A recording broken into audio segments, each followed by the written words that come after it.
The broadcast Dude, Joe, is live. what are you filming through, dude? I'm filming through a periscope that only Looks like a peephole, dude. that's exactly what I'm filming through. Joe's filming through a glory hole. Whoa. Going through. Easy. Whoa. Easy now. Aw. Whoa, holy Who shit. did What the the Leave 'em fuck Monsters is happening? It's going to be a wonderful edition of the Believe in Monsters podcast. If you couldn't tell from the first 20 seconds, we're going to have a lot of fun tonight, despite our Chicago Bears losing. Shocker, surprise, surprise, to the Green Bay Packers, losing 28-19, 28-19. We obviously talked about the Packers last week on the podcast. We'll break down the game. Welcome into the show. Big thanks to the Believe Network for putting us on. You can find us on the Twitter machine at BIM_pod or find us on Facebook at Believe in Monsters Podcast. Big fan of Lucas Berry and Chris Krogman's expertise and my traffic copying, just guiding the conversation along. We will get you through the rest of this 2022 season. Dismal, ugly season, the remainder to go. But you must march on. Bears 3-10, losing to the Packers. Up next for the Bears is a bye week. So you get a little bit of a break, get a little bit of time to reset, and maybe get your holiday shopping done. Chris Krogman, what are you going to do with your bye week? Gamble on other teams that might win. Probably play some daily fantasy sports as long as Lucas tells me before Saturday at 10 p.m. Because I forgot last week. No, I didn't. I just got tired and whatever. It's whatever, dude. I needed a bye week myself. But I did put in $1 lineup by Lucas's request on Sunday morning at like 10:45, which is 15 minutes to game time for me. So that did not go well. It did not go well. But anyway, yeah, so that's probably what I'll do with my bye week. I had actually a nice productive Sunday after the game last week, so I just took the little one to Costco to, kind of spend my way out of misery and just buy some shit for our family to eat. And then we went to Lowe's and got some stuff to fix my gutter that fell off my house when the wind blew really hard, and I ran over it with my car because I didn't know it was laying there. So, yeah, that was a productive Sunday. Fixed all that, did all that, and the Bears lost all in one Sunday. Isn't that amazing? Bears. But, Lucas, you beautiful bald bastard, how are you tonight? Well, I did want to see the Bears beat the Packers, so that was disappointing. But again, either way, I'm happy with the result, whether it's a pick or a loss or a win. We'll take it.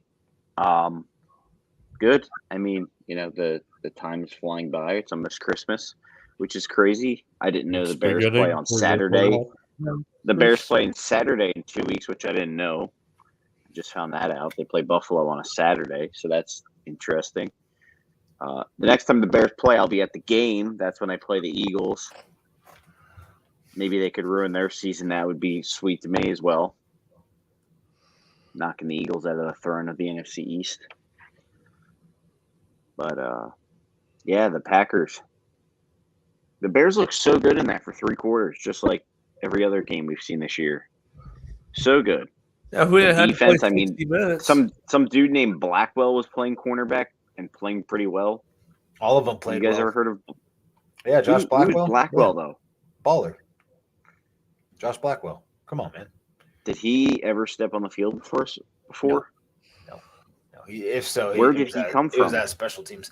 He got, man, I feel like he was one of those guys on, like, roster reset day where they cut like 6 dudes and signed 6 dudes.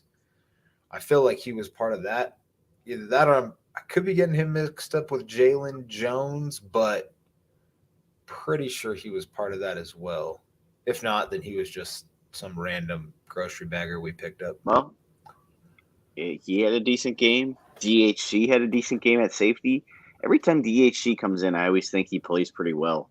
Like, he's been on the Bears for 7 or 8 years now as a special teamer. 7 years.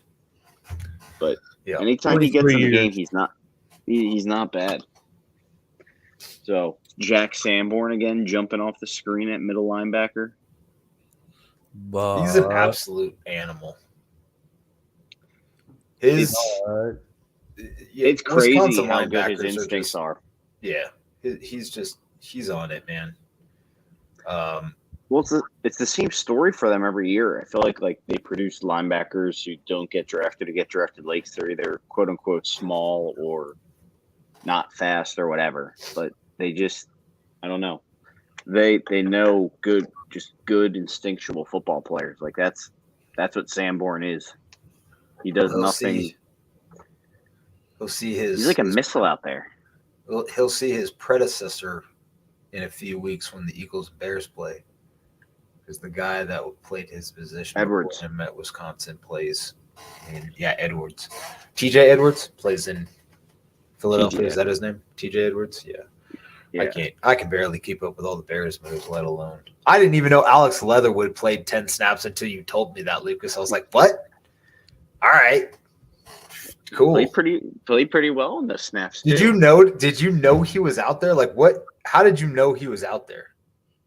Because of the good blocking, I saw it on Twitter. People were very excited on Twitter. Okay. Because of the good blocking. Fuck out of here. I guess it did look a little odd compared to the turnstile of Larry Borom. And I don't know, Riley Reef hasn't been terrible. No. The offensive line played very well on Sunday, in my opinion. The Packers' defensive front's no joke. They kept Fields clean for the most part, let him actually throw some passes downfield. So that was a good development. Isn't a lot of the Packers front four hurt though? Like, isn't Rashawn Gary hurt?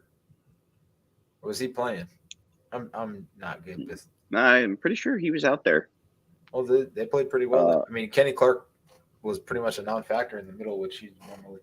There was interesting, Lucas said somebody shared a offensive line grades tweet.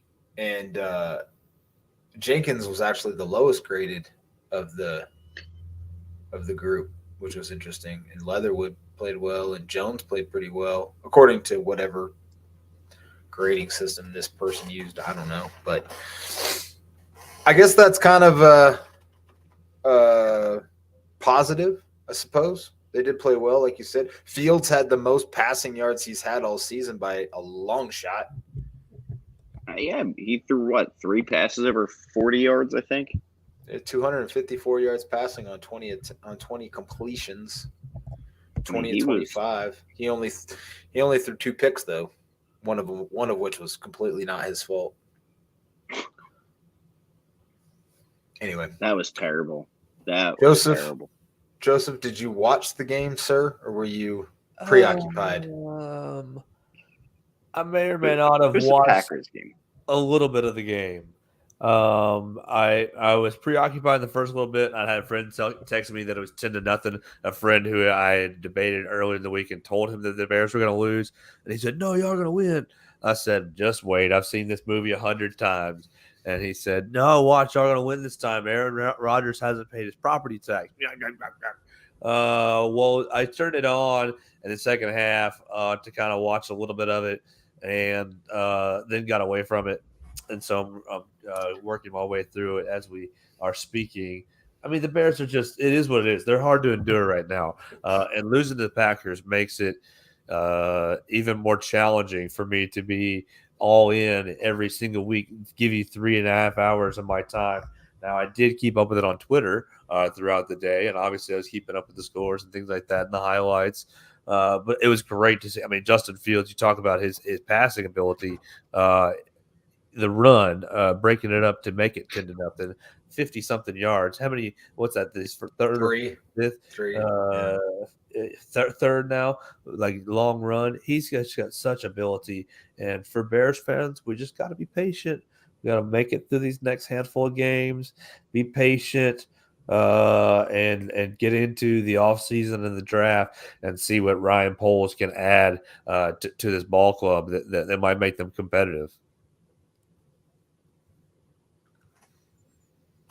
I mean, this was the first time I can remember where a Bears quarterback outplayed Rodgers. I mean, Rodgers looked flat out terrible. Rodgers was a non-factor in that game. I mean, outside of what the Bears always give up, which Chris pointed out a week, like they're so bad versus misdirection, like that stupid reverse play that the Bears run all the time just completely baffled them. That Christian Watson touchdown, like just back-breaking. They always make the back-breaking mistake, but Rodgers didn't do much. I mean, we didn't lay a hand on him all day, and he missed a bunch of easy passes. And I don't know, man. It is. I still take joy in seeing the Packers' demise. Like they look cooked moving forward. I mean, yeah, they look cooked, but what was the result? We lost. The result is that we still have the number 2 pick, and they have a quarterback with $100 million left over 2 years. Just throwing the ball in the dirt to open receivers. Okay, sure. That's good. He looked horrible. Like, I was watching that game, and I was like, this guy looks fucking terrible. I've never said that about Rodgers in my life, and I said, this guy is awful right now. He got a haircut. That's the problem. He doesn't have the man bun anymore. He shaved his clean face.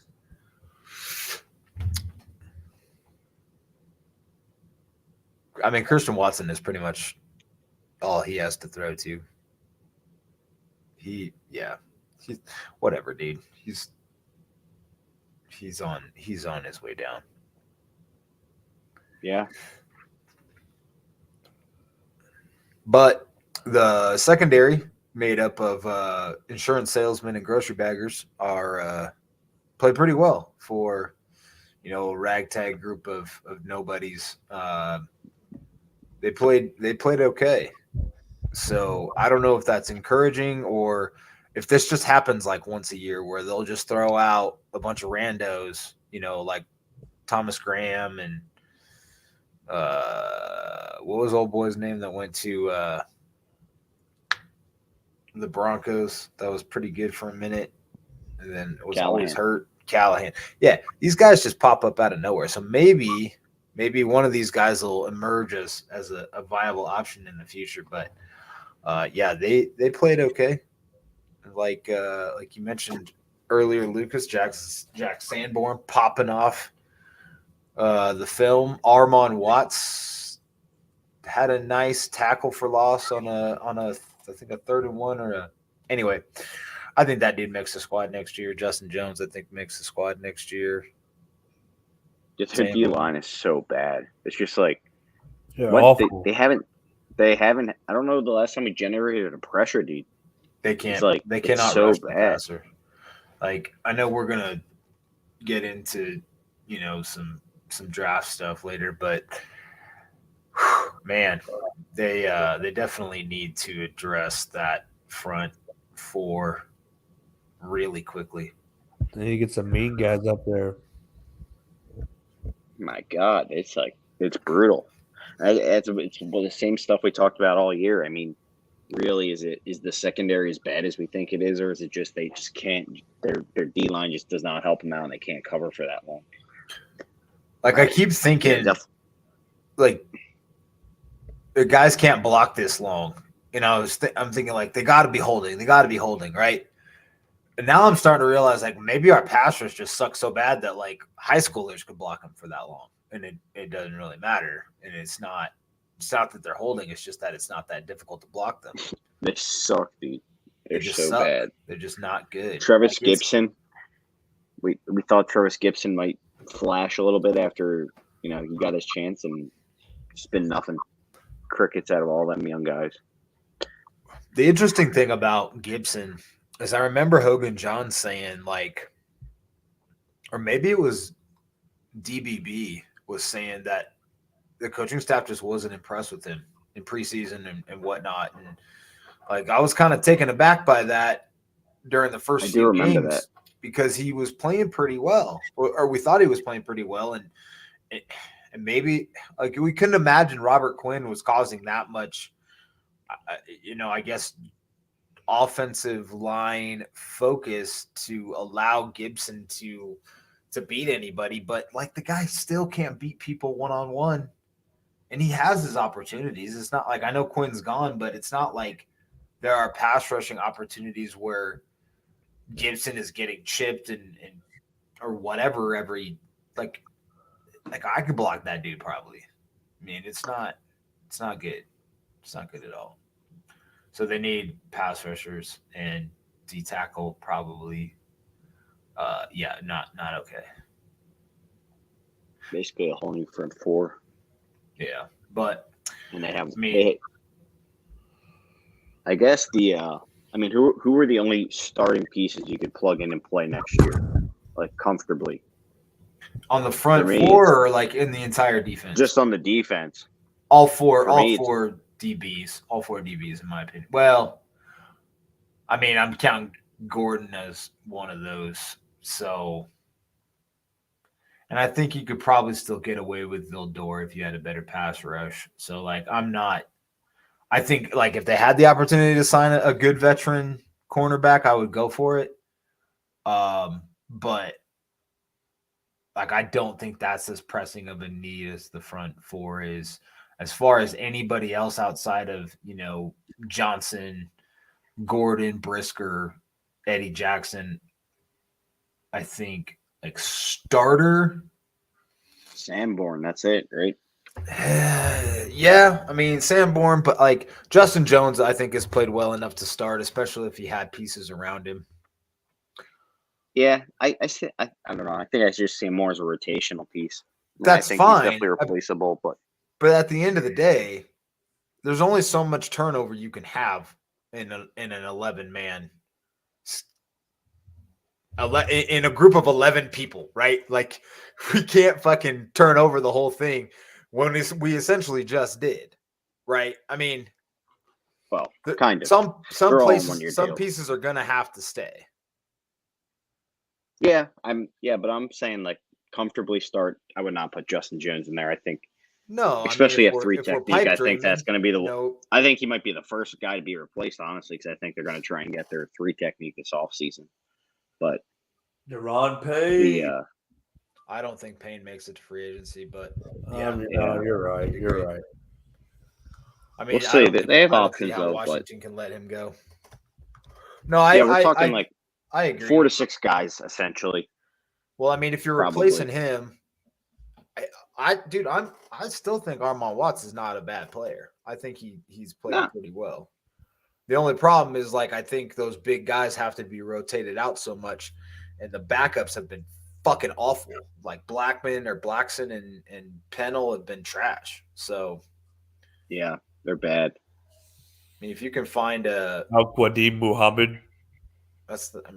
He's. Dude, I was watching a defensive. I was just picked, like, okay, I'm gonna watch this defensive end, and I couldn't tell who it was at first. I thought it was like number 56, and I was like, oh, who's this guy? And I watched it, and I'm like, oh, well, the play's going the other way anyway. It's no big deal. But then I saw who it was, and I was like, oh, Muhammad, you're so bad. You're just so bad. Please leave. But defensively, yeah, I don't see a lot of positives for next year, or a lot of pieces for next year. Offense, what did you guys see? I know you talked about Fields in the 50-yard run. We talked about most passing yards. Offensive line played 400 yards of offense, right? What do you guys think of? Do you think Darrynton Evans has a place on this team next year? He's been solid, but I don't know. I'm going to be interested to see what the Bears do in the offseason, especially at running back. I feel like Monty, at this point, I have a feeling, is not going to resign. Did Tristan Ebner die? He stinks. I think after that week where he ran into the guy's backs like 3 or 4 times, they just put him on the bench for Evans. So you don't think Evans could take us? Like, that guy's gone. Like, I don't think Ebner's on the team next year. Well, yeah, I thought they probably felt that Ebner, be a nice special team, but even that, I agree. Well, Evans could be a third running back. Evans also plays special teams. He was on the kickoff team and he made a tackle. So I don't know. No, I'm agreeing with you. I think he could earn a third running back spot. these last few games. Or like depending on how many they carry. I mean, they clearly like. I don't know. Do you think Blossomgame has done a whole lot? I mean, I guess he's been good in the run block game, but I thought he'd catch more passes for some reason. I don't know why we refuse to throw to anybody out of the backfield. They finally gave Velus Jones a backfield snap, and he ran that right into nowhere. Velus sucks. Hey man, he's right now he leads the NFL in yards per kick return. So fuck it, maybe the guy's an incredible kick returner. Do you think if he like catches punts if the Bears got a Cordero Patterson-esque kick returner in the third round, I would call that a victory. Oh my gosh. Okay. Oh my gosh, what? I don't think that's that crazy. I mean, Cordero's had 8 kick return for touchdowns. At 8 kick returns for touchdowns. Well, I'm just saying, right now, Velus Jones is leading the NFL in kick return yards per attempt, and he's only had minimal attempts. But I'm just saying, if that's what he was and that was his role in the team, I don't think it would be fair to call him a bust like some people would say. All right, maybe, but you're talking about you're that guy. You're the guy saying that though. Top 1% of kick returners. You got to be a Cordell Patterson type. Like, oh, okay, that's like 1%. Well, I'm using Patterson as an example because his wide receiving skills weren't great. Now he's a running back, but he ended up being better at something that wasn't his primary use, I guess, is my main. I see. Point. Well, do you think? And you're going to hate the guy, but if he's averaging 25 yards plus a kick return and has, a 30 or 40 yarder every few games, I'll fucking take that. So he's not first, but he is top 5. Maybe I got misinformation. Who's first? Just out of curiosity. Raheem Blackshear from the Panthers. How many returns does he have? It doesn't say that on this page I'm looking at. But whatever. Maybe it's minimal attempts or something, and this dude's only had 1. I don't know. Well, I'm just saying, for the second week or second out of 2-3 weeks, Velus Jones has had a nice kick return that has set the Bears up nicely on their offensive drive. Good job, Velus. He's had 12. Got to keep working.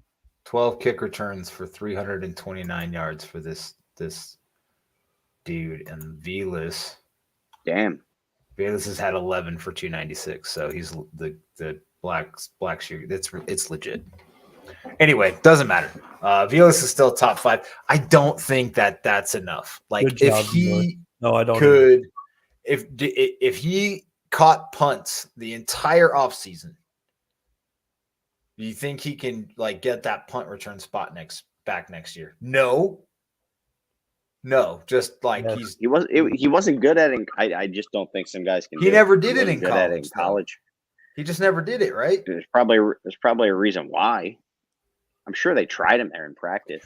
There's lots of guys that didn't catch the ball out of the backfield in college, and there wasn't a good reason why. Better yet, like Georgia Tech rolls out wide receivers every fucking 4 years that are ballers, and they don't throw the ball at all ever. Well, that's changed.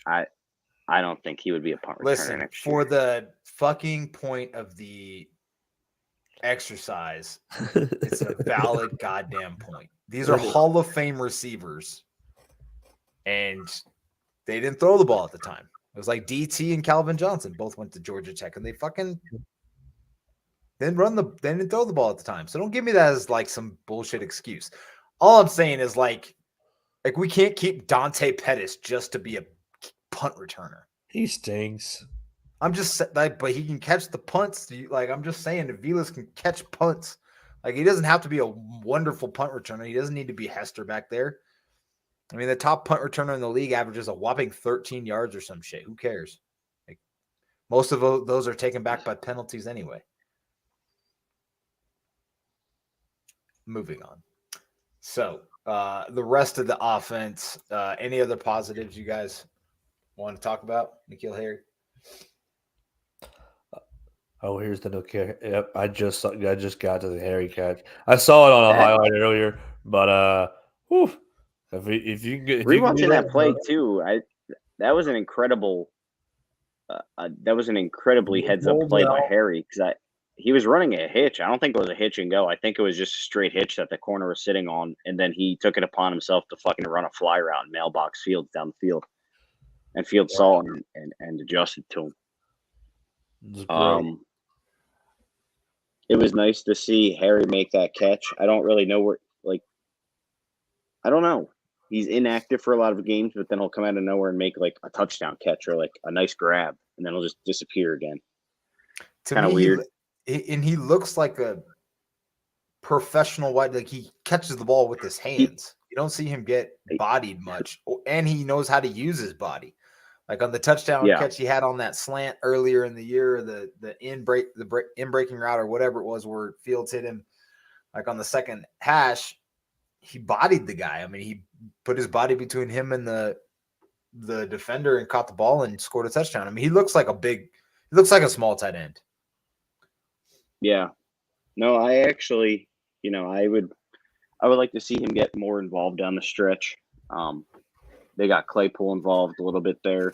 Nothing really. It was kind of surprising that he wasn't one of the guys that caught, a downfield pass, but he had 5 or 6 receptions this game. And then, of course, he fumbled on the play. He got decapitated. I don't know. This wide receiver room is it's bad. It's like the D line. You could nuke the whole thing and get a whole new room next year if you really wanted. They're awful. I don't disagree. They're bad. I mean, trade down, pick up multiple firsts, and then send a first to Carolina for fucking DJ. Something, man. Something needs to be done. Or Higgins if the Bengals make him available somehow. I mean, for what they were, though, the Bears, like you said, Chris, their best throwing game of the year. Fields threw 2 picks. One of those was definitely on ESB, running in quicksand to break out of his route. People cried and moaned for Fields to throw an anticipatory throw, and he does it, and his guy's running in jello. Dude, he took like 4 or 5 yards to break out of to stop running his route to come back to the ball.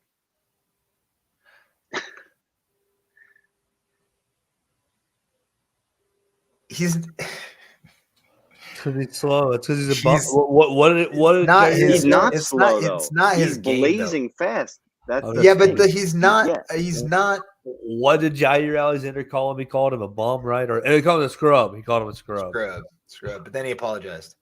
Who cares? He got burnt like a fucking piece of toast.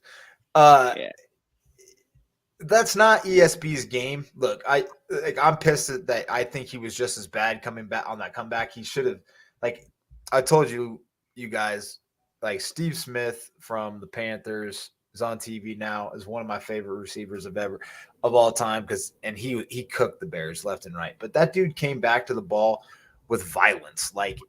He came all the way back to the ball, and even if he had to jump up because he came back to the ball so hard, he would. And honestly, you don't see it from many receivers today at all. And this ESB play was just one example of a receiver not breaking back towards the line of scrimmage to get a comeback route. And ESB doesn't have the footwork to pull that kind of shit off. The guy's like a gazelle. Put him in a straight line, let him run, let him use his long ass legs, but he ain't sitting down and breaking back into a route. He's fucking trash. That ain't happening. Yep, that was definitely bad. But you talked about it earlier. The offensive line looked better this game. Leatherwood, I mean, if the Bears somehow found something in him, we don't know yet. I mean, he only got 10 snaps, but he definitely looked decent. He gave Field time to uncork balls down the field, which we don't see Bourne do very much. I mean, if if they somehow can figure out what Leatherwood is for them, I mean, that would be huge because it's looking like Braxton Jones is developing decently. And, you know, maybe the O-line doesn't need overhaul as much as we think next year. Or we'll just have more depth at least. Yeah, I mean, the team's going to look completely different in a lot of different areas. Receiver, O-line, defensive I mean, running line, back, it's going to be interesting to see what the Bears do at running back. I mean, personally, I think Khalil Herbert's a great runner, and I think a guy like Tony Pollard would complement him very well as a pass catching back. And I would really like the Bears to go in that kind of route for a running back instead of signing, you know, someone like, I don't know, Josh Jacobs per se. I you know, even a guy like Kareem Hunt, I think would do really well as a complement to Khalil Herbert's game. So it'll be interesting to see how the Bears want to address running back next year, if they do in fact let Monty walk, which looks like a possibility at this point. But one player who's just destined to be here next year, Chris? Cole Kmet. You read my mind. How did you read my mind like that? Because he's your favorite Bear. 6 receptions, 7 targets, 72 yards. He was the safety blanket that we all wanted. It's great. Great job. Best tight end in football. Great job, really. Golden Domer. No, the best eligible tackle in football. Hell to old Notre Dame. Wake up. Who says that shit? Is it it's JT? Not is it JT? JT O'Sullivan calls him that. JT. Yeah, fuck him. Yeah. Wake up the echoes, like man. Praising her name. So now that the Bears are 3-0 the season, they're going into their bye week with the number 2 pick overall. The question is, what do they do with that pick? Oh, we're trading down, baby. Even though we should. So did you guys hear the Hogan Johns today with Dane Brugler? They had him on, the guy who writes the Beast for The Athletic. Mm-hmm. Dane was saying that a lot of teams aren't as impressed with this QB class as the fans may think, and trading out of number 2 might be tougher than Bears fans think it will be. Because he thinks that outside of Bryce Young, who he even has his questions about, you know, being one of the smallest quarterbacks to ever enter the draft, he is saying that teams are not very enthused with C.J. Stroud at pick number 2. Joe, I see you shaking your head too about Bryce Young. Do you think he's a lock for the Texans, or do you think the size is an actual factor for him? I mean, if you're trying to get him to slide, then the size is a factor. I think that I'm not trying to get him to slide. I mean, a bona fide. I'm just telling you what Brugler said and what he's hearing. Well, Brugler needs to go back to his beat and work it out a little bit more.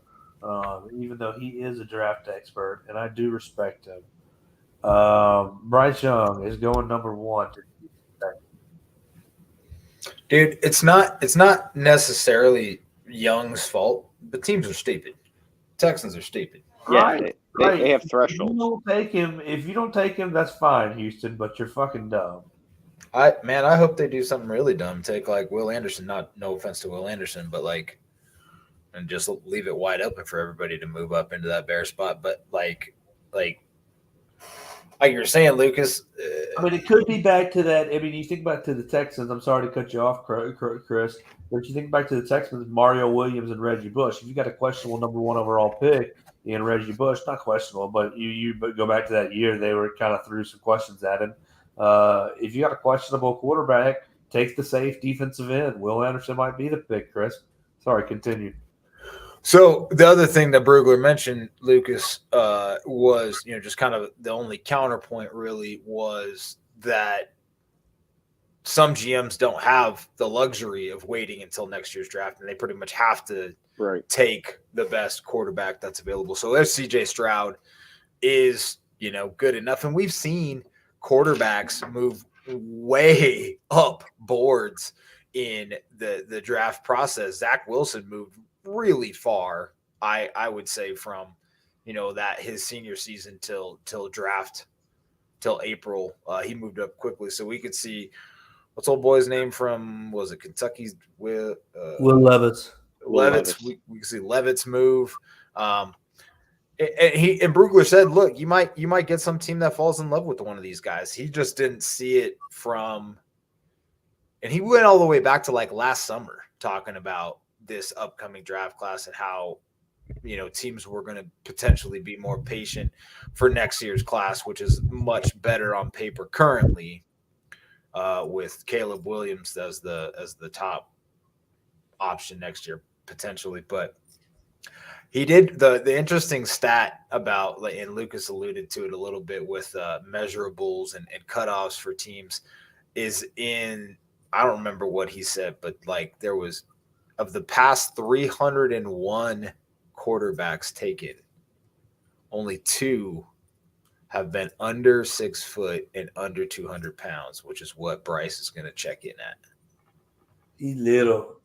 He real little. He like the Darren Sproles of the quarterbacks. He's like, I think that if he gets measured at the combine, he's going to be lucky to see 5'11" on his sheet. Standing on a sheet, like a book of sheets, like a phone book?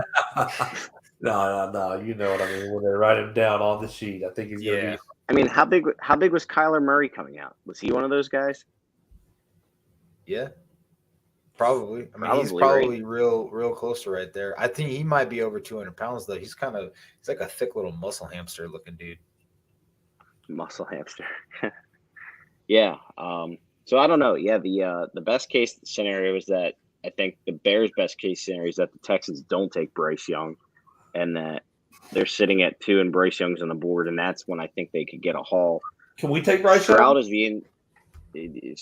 Oh, come on, Joe. Please. Fields is the truth. I'll sell my soul for you, Bryce. I love you so much. So let's assume. So he had, with no trade down, he had.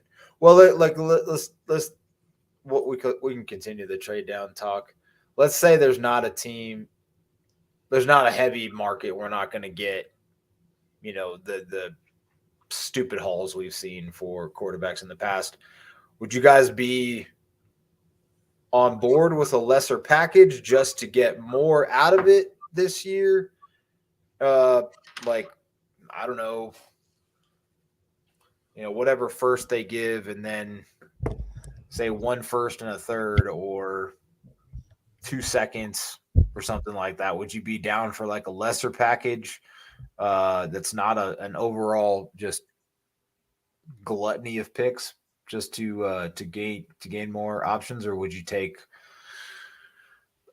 whatever player you like, whether that's Carter or Anderson or Miles Carter? Whatever.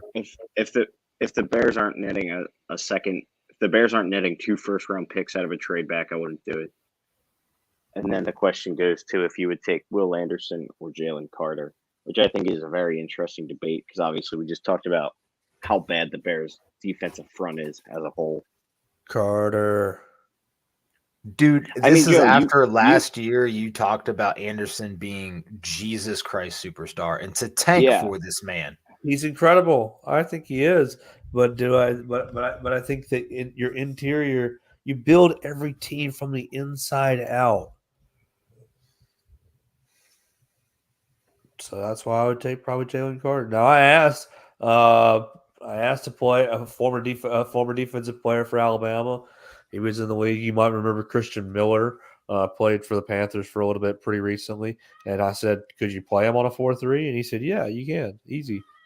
Yeah, Brugler today said he was scheme transcendent. He didn't lock him into any specific scheme. And not to say that Brugler's any smarter than anybody else, but like other people that do this regularly are saying that he's special enough to, and that's the guy he had the Bears taken with number 2 was Will Anderson in his first mock draft. But that works for me. I'd be happy still. I wouldn't cry at all. But I think if I were choosing and I were saying, you know what, we got to have a 3 technique, I'd take you Jalen Carter. Be done with it. To me, I mean, that's a tough decision, really. I mean,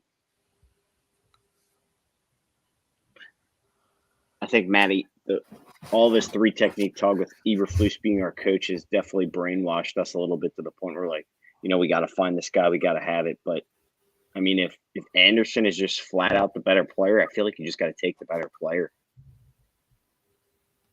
Yeah, I wouldn't be upset with Anderson, but I disagree with you, Joe. I think you got to build I think you got to get your edge rushers. I think the edge rushers are probably more valuable than your interior rush, even though interior rush is rarer. I disagree. I mean, if like looking at the 49ers, I'd rather have their edge rushers than Eric Armstead, for example. I think Armstead helps their edge rushers. Well, I'd rather have the pressure up the middle. I'd rather have the pressure up the middle, and then, but really, I'd rather have just the run stuffing of being able to take the guard or take the center straight backwards. Well, that's the thing, though. I think Anderson. I mean, he's not like, like Miles Murphy from Clemson, for example. He's a pure pass rusher, but his run stuffing ability definitely needs work. I mean, Will Anderson he's the complete package. He is like Khalil Mack on the end, where he will. Yeah. I mean, firsthand, Joe. He's just as good of a run stuffer as he is a pass rusher. Yeah, he'll play every down. Brugler said he missed a lot of tackles this year. Is that true, Joe? Yes, the whole defense has missed a lot of tackles this year. Anderson not excluded. Yeah. Does not sound like a Nick Saban coach defense. Golly, you might be listening to our radio station. That's the. Where's the Nick Saban coach team? No discipline. So many penalties. Tide 109, man. It's my gotta subscribe, dude. Doing it. There you go. Subscribe, rate, and review. Listen to Chris Krugman on the weeknights. Yeah. So you guys are both taking Carter there. I didn't say anything like that. All right, I'm not saying like if Carter, if all things being equal, honestly, like I think I disagree with the original statement of and I didn't say not getting another first, Lucas. I said like not getting because like some of these hauls have been 3 firsts and more, like a third and like a 5th swap kind of deal. But I said get the team's first plus another first and like a third. Would you do that? So like, oh yeah, I thought you meant like just taking like a second or third round pick to move back a few picks. I wouldn't do that. Absolutely not. Unless you're talking like not even. Well, if you're talking like 1 pick, like the Bears did, then yeah, I would consider it. Because then, but the team would have to tell me who you're taking. You taking a quarterback? Oh, okay, cool. Then yeah, fine. I'll take the extra picks and still get my guy. Or fuck it, who cares? I mean, even if they move up and take Anderson, you can still get Carter at 3. Like assuming whoever's at 3 wants to move up 1 spot to prevent people that are behind them from moving up, because that's the only reason you would move up 1 spot is just to prevent getting leapfrogged. Yeah, which we're going to learn how well Ryan Poles can sell this package. Like I would be telling him everybody's trying to move up. Like, oh yeah, man, the Colts are offering us like pretty much their whole draft and next year's draft just to fucking get their quarterback. Panthers are offering 3 firsts and 2 seconds. CJ Stroud, generational talent. Yeah, I mean Anthony Richardson, you got to get him now. Will Levis, the hottest quarterback on the market. That's right. All these things. Bryce Young, Heisman Trophy winner. I'm paying Dane Brugler to pump all these dudes. Hey, Dane, stop downplaying everything. I know the Athletic gives you like $50,000 a year. I'll give you $250,000 to pump up this. $50,000 a year. Whatever. I don't know. Dude, reporters don't make shit. He's got to be making more than he's making more than that. You should know, Joe. You work at a radio station. I know, but he's making more than that. I don't know, man. The way The Athletic pimps out their subscriptions, like I tried to cancel, and they're like, "No, wait, we'll give it to you for like $1 more a month instead of 10." Like, okay, done. So last year I paid $12. Next year I'll pay $24 a year. Oh no! There you go. Good for you. And they kept the subscriber happy. Content, happy's stretch. Okay. Stretch goals. Anyway, they're paying him more than 50. I'll say that. What you know what I'm saying, bro? I'm just saying, like an NFL team could pay him 5 times whatever the fuck his salary is to encourage people to move up. But like, they're not going to do that. Teams aren't going to trust some athletic writer over their own scouts. You know what I'm saying? Hey, I know we pay you guys to scout college players, but this Dane Brugler guy, he says that we're stupid. It's like he knows what he's talking about. Like Justin Mel Kiper, and Todd McShay. All right, well, I need to know, Chris, who are you taking between Carter and Anderson? If you had to pick one, whoever they have higher on their board. I don't care which one it is. Come on, Chris. I want to hear what you would draft. If you General Manager Krogman says, I don't know. I don't care. No, man. Like I said, if all things are considered equal and they're both generational talents, I'd take Carter over Anderson. I want Aaron Donald. Yeah. We all want Aaron Donald. But if Will Anderson is Lawrence Taylor, then fucking give me Lawrence Taylor. You know, I don't know if he's quite that. Well, then, give me. You were talking him up like that last year, Joe. You were. No, he's had a bad. You told me he was. He's had a weird year. He won the Nagurski Award for best defensive player in college football, and he won the. Yeah, that's why he's having a weird year because the other teams' offenses are just telling all their guys to go fucking blocking. Yeah. He just hasn't had as strong a year this year. And that the problem here is like there's nobody to take any pressure off of him for the Bears. So you take this one dude, and they'll just be like, all right, we'll just chip this one dude the whole time because they got nobody else. Right. And he's not. I don't think they're going to sign some guys this offseason. I don't think he's a big who's out there one-on-one right now in the NFL. You what now, Joe? I don't know if he's as a big enough beast right now to win one-on-one in the NFL. I mean, he's got to be able to beat like half the tackles in the NFL. Well, that's his thing, though, dude. He's so quick and athletic that he is probably faster than a lot of NFL tackles. I mean, this was the same. Not to compare him to Parsons, but. You know, Parsons can't be more than 235 pounds soaking wet, and he's one of the best pass rushers in the league when they use him. He looks like he's like 218. He's so thin. He's just, I mean, I don't know. I do think Will Anderson is. I mean, I don't think you could go wrong with either, but Will Anderson is a beast. Joe, does Will Anderson just need the cocaine to be like Lawrence Taylor? Yes. I think there's some guys in Chicago that have that stuff. He needs a little bit more of the mean streak. That's what he needs. He just kind of seems like too much of a good guy. Come out here like a bunch of crazed dogs. No, he ain't that guy. No. We love that, and he's a great athlete, and he's been good. It's just like been hard to really sell him this year because he hasn't had the what if his sack, before I just go off on this, his sack numbers I feel like just are way down. His TFLs are definitely down. I think he had like 30 something last year and he's got like close to half that this year. Right. I mean, he's been totally neutralized in a lot of these games, and whether that's been scheme or whether he's been lazy, it's been kind of hard to say.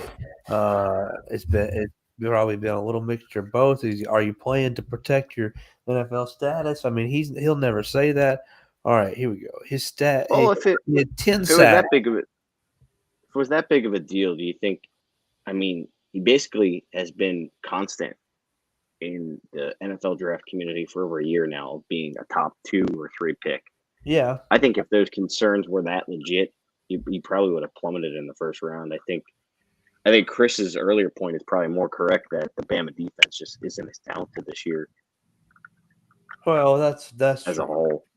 It had 10 sacks this year as opposed to his 17 and a half the year before, where he was. Which is just absurd. Right. But he did have a pretty nasty, pretty athletic pick six. Granted, it was against Utah State. But he had half the amount of tackles. We had 101 tackles last year, only 50 tackles this year. Yeah, but is Turner or whoever's on the other side taking enough pressure off him? Is that D tackle y'all got taking enough pressure off of him? The interior line sucks. So, my ideal situation would be to move down slightly, like not out of the top 6 unless you're getting something just stupid, and get a few more picks and still have access to like Miles Murphy? Is it Murphy? Mm-hmm. What's that dude's name? Murphy. Anyway, or maybe even Carter if somehow more people move up for quarterbacks, or somebody likes the tackle. I mean, nobody likes Skoronski that fucking much. Yeah. Did you hear that part, Lucas, where he was talking about Skoronski's midget arms, dude? Yeah.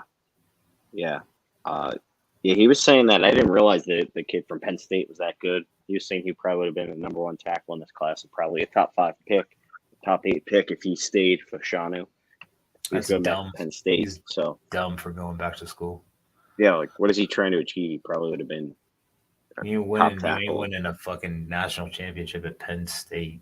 Sorry, bro. No offense to the Nittany Lion fans, but yeah, I don't see that. I don't see the point of doing that. What was the other kid's name though? The Ohio State kid, Paris Johnson. Yeah. So maybe somebody likes Paris Johnson in the top 5, and then who's the other defensive end that we talked about, Lucas, out of Texas Tech? Tyree Wilson. Yeah. So any of those guys, and still being able to trade down, I'm about that life.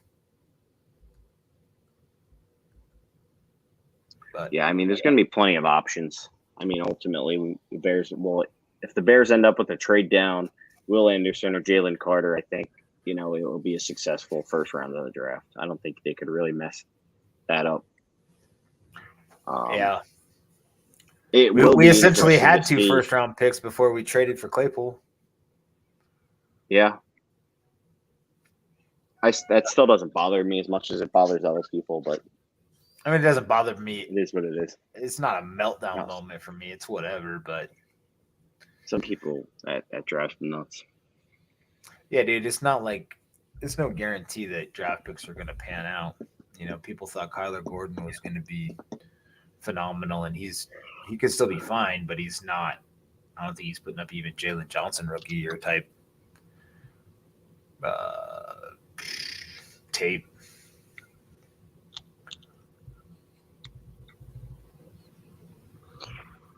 Anything else on this draft class or this bye week or Packers, Joseph? We just got to make it through the next 4 weeks. My big question for the night was: are the Bears going to get one win in the next 4 weeks with Philly, Buffalo, Detroit? They're going to win one game. I keep saying they're going to win one game. They shouldn't. They're going to beat one of these fucking teams left. No, dude, they're not going to beat one of the. Well, unless you're just saying like they shouldn't beat any of these 4 teams, because they shouldn't. I don't think they should either, but I think they will win one of these games. They will not beat Buffalo or Philly, or unless Minnesota has nothing to play for in week 18. All right, I think they lose to everybody. I called that like 3 weeks ago, though. I said they'd probably lose out. They're playing the Falcons. One of these teams is going to sleepwalk in and lose a game to the Bears. I feel even more confident now with you saying that. I love when you like say it with your chest because you're it's a 50-50 shot. So now I really feel good about it. Come on, we got to normally when I say it, I'm on to something. We got to beat the Lions.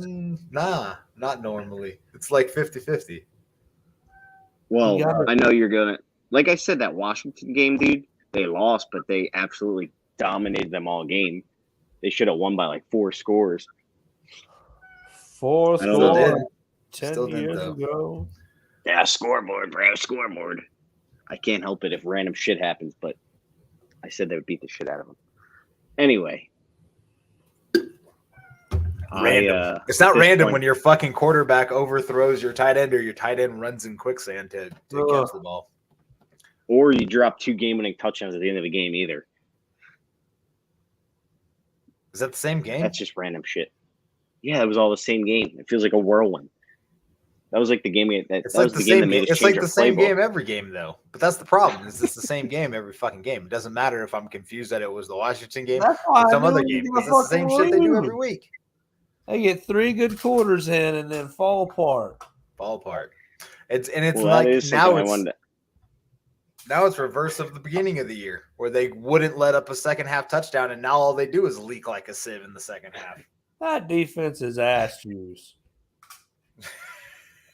Do you guys think Luke Getsy was throwing the game at the end? Calling those run plays after that gigantic pass? No. I'm going to buy the conspiracy. I'll say yes. So I don't think if all of that is true, Eberflus is stuck in the Stone Age. Maybe Justin Fields is in on the tank, and that's why he threw 2 picks. Yeah, no, I don't actually think he's tanking. I do think that it's more of Eberflus and less of Getsy, though. I think Hogan Johns was asking if Eberflus was annoyed by the fucking play calling. No, he loves it, dude. He loves playing for the fucking field goal until it gets blocked, and then he looks like his dog got murdered on the sideline. I don't know about that. No, I think Eberflus is in Getsy's ear telling him to play for the points, though. And I mean, it is what it is. It's kind of annoying, but really, the only way that kind of style works is if the Bears ever get a very good defense. I mean, I don't really like playing like that, but I guess that's going to be the way he's going to want to run this team. So we'll see. Joe, why are you giving me that look? Oh, I'm looking at a piece on Andrew Luck. Sorry. Is he coming back? No, it doesn't look like it. That's unfortunate. He says he regretted the timing of his retirement. Yep. Unfortunate. I'm regretting. What does that mean? Well, he did it like 2 weeks before the season started. Well, is that all he means by it, or just like the year he did it, like so young? Whatever. Jay's reading the article. I don't know. I never really thought he was that good anyway. What? Top quarterback in the league. No, I definitely disagree with that. He was a top quarterback in the league. I don't know about that either. People always wanted him to be, but he never really was that guy. What are we going to do with the rest of our lives while we're waiting on the Bears to get good? They'll be good next year. Chris, you've been at this a while. What do we do?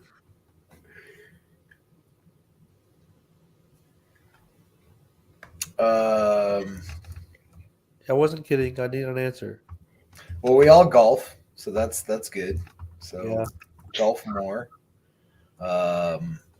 Potentially get yourselves into hockey and basketball. Find teams that don't suck, so that you can occupy your time with other sports. Occupy your mind. Although weekend hockey and weekend basketball are trash.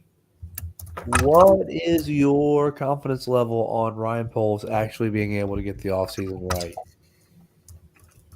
Man, that's a good question. That's a really good question.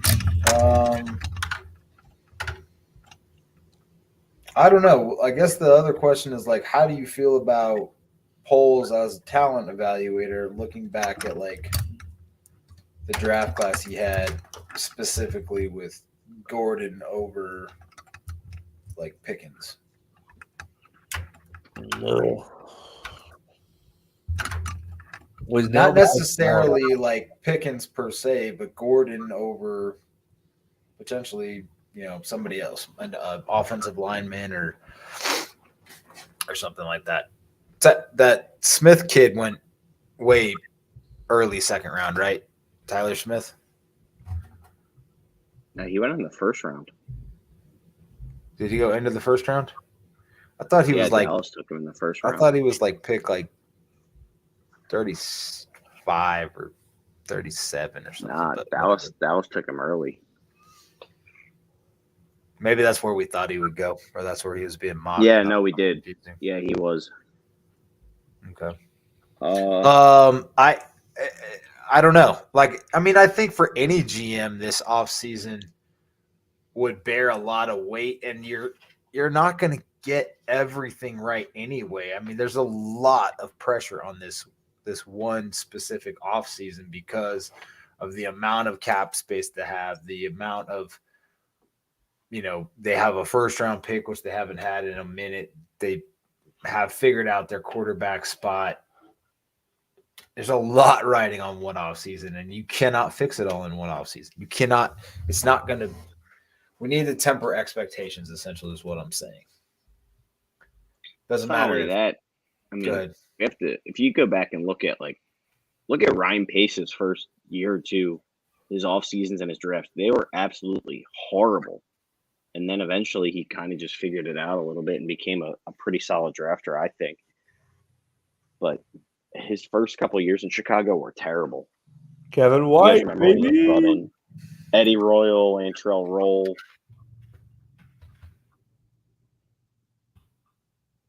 Like, those off seasons were bad.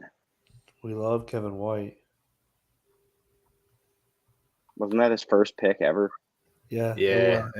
Goldman in round 2, and then Grasu. What a shit show that was. Jeremy Langford looked like a pick for a minute. Amos was still a good pick in that draft.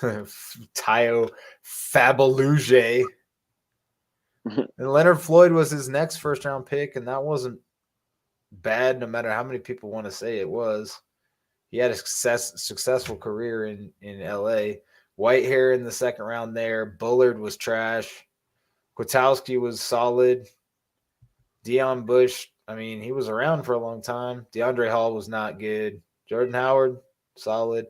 Houston Carson, solid. Braverman, he was something. And then there was Trubisky, Shaheen, Eddie Jackson, Tariq Cohen, Jordan Morgan, man. That guy's still in the league, though, right? Somewhere. Then there was Roquan, Daniel Smith, Anthony Miller. This looked like that was going to be the draft class. Fucking Joel Iwe, no reason for that pick. I just meant the offseason signings too. Like, I feel like there was something Pace got better at. So it is tough to judge the guy off one offseason. I mean, we'll see. Confidence level, I'd say 6.5. Like, to have a successful offseason, you need guys to be available too. Right. I mean, Pace made some weird picks, but like, I didn't hate Pace's kind of shotgun theory on a position. I just wish he would maybe have just spread it out more, or not tried to do one position in an offseason. Oh, one of these guys will work out. It's like, well, that's great in theory. Why don't you use that same philosophy on like 2 or 3 positions, instead of being like, hey, let's bring in these 8 kickers to have a gust of silence, and instead do 3 kickers and 3 guards and 3 wide receivers, and maybe one of them will pan out. Pick your best 3, you still got a solid chance. If you're so fucking shitty at talent evaluation that you need to bring in 7 dudes to make sure one of them works out, you need a new job. I will say this, Joe, to your question. I am happy that Poles went scorched earth and just got rid of everybody this year instead of prolonging this over 2 and 3 years. Yeah. I would much rather us just do this. I mean, yeah, it sucks to lose Roquan and Khalil Mack and Robert Quinn and Akeem Hicks and all these dudes, but I mean, shit, if they did this slowly but surely as these guys came off contract, we'd be 2 years down the line talking about the Bears having another 6-win season. Like, exactly. It is. I'm thankful that he just said, fuck it. The Bear, like, he just said, we're going to suck this year. You know, I'm waving the white flag, and he just fucking ripped the Band-Aid off. So I'm happy for that. And now they have a lot of resources to fix this thing quickly. So, yeah, Chris, to your point, you people need to be available, but the Bears have basically unlimited money and a lot of picks. So, yes, Ryan Poles needs to have a B-plus offseason to turn this thing around in a year.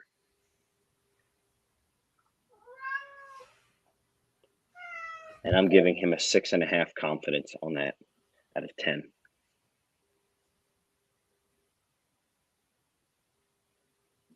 I like that. What else you got, Chris, Bruce? do you have anything to add? Or can we sing this song? Bruce, you want to sing the song? All right, everybody enjoy your bye week. Thanks for listening this week. Bear down, Chicago Bears. Make every play, clear the way to victory. Bear down, Chicago Bears. Put up a fight with the might so fearlessly. We'll never forget the way you thrill the nation. With your T formation, bear down, Chicago Bears. And let them know why you're wearing the crown. You're the pride and joy of Illinois, Chicago Bears. Bear down.